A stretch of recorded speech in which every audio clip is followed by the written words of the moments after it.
Paraula. Si tinc gana, la paraula paraula em fa pensar en una galeta petit écolier de xocolata amb llet.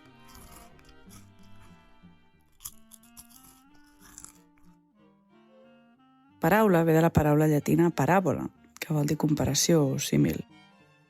I paràbola venia del grec comparació, al·legoria, que venia de dir jo poso al costat, jo comparo. En romànic, paràbola va passar de voler dir comparació a voler dir frase, i després de voler dir frase, a voler dir mot. El sentit, doncs, es va anar condensant. La tendència natural de l'univers no sempre és expansiva. M'agraden les paràboles de Jesucrist, sobretot pel nom.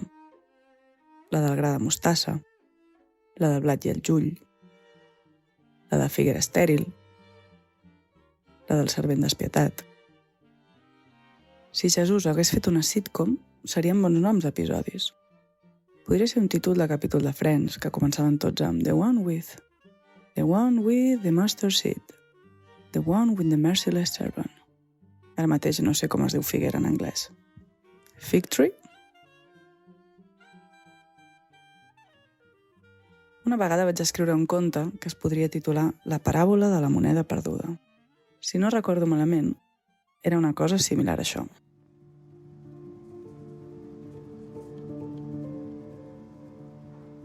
Dos homes perden una moneda, cadascú la seva pel carrer.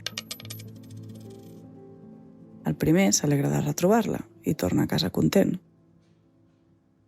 El segon, en canvi, no s'adona que la moneda que ha trobat és la seva i es tortura pensant que si no hagués perdut una moneda, ara en tindria dues.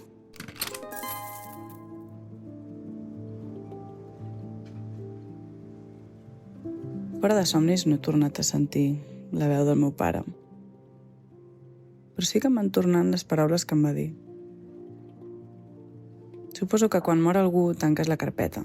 Això és tot el que et va dir. Té. I et va tornant. Per fascicles. Com si fos un vaixell enfonsat que es van desprenent trossos i van surant a la superfície.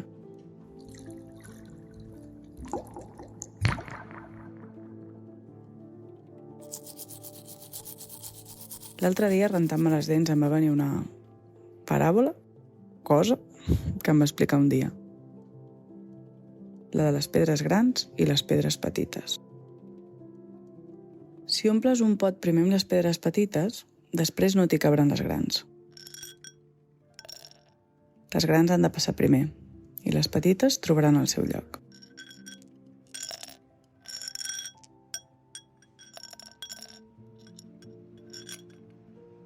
Sempre que explicava alguna cosa així, mirava fixament i somreia.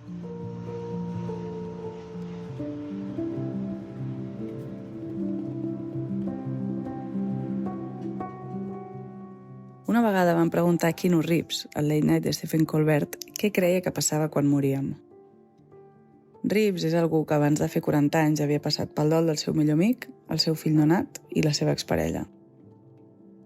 I s'ho va pensar un moment i va dir: sé que aquells que ens estimen ens trobaran a faltar. Té raó, esclar. Jo el que sé és que les paraules que diem a les persones que estimem són importants. Perquè les recorden.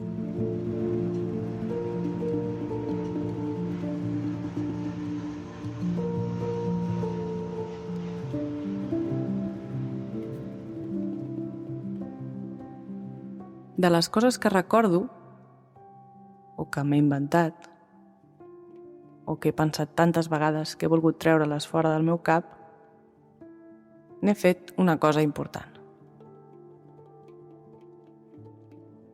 Aquest és el primer episodi d'un mini-podcast que es diu Garlanda.